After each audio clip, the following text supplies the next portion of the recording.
So I come from branding world. So I Yeah. always kind of have branding analogies. And one day I was reading an article, and I thought this was such a fascinating article. It was talking about the coffee industry. And it said when the beans are in its actual raw bean state, it's worth about 3 to 5 cents per cup. When you grind up those beans and you put it on a store shelf with the brand name, it's worth about 10 to 50 cents per cup.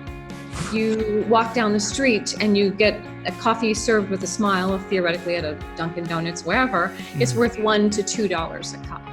And then there's Starbucks. And we around the world pay anywhere from $4 to $9. Why do we do that? Because of the brand, Why do we do that? We're paying for the experience. It's the chance to take a break in the middle of the day, to enjoy your favorite, I never can get it right, chakalaka, mocha, to watch the barista, the theater of coffee making. And it's the experience. And so it brought me to the thought of people will pay more for a greater experience. And it got me to thinking, what is the experience of working for or with you, honestly? Would you want to be your colleague? Would you want to be your boss? Would you want to be your subordinate? Would you want to work for you?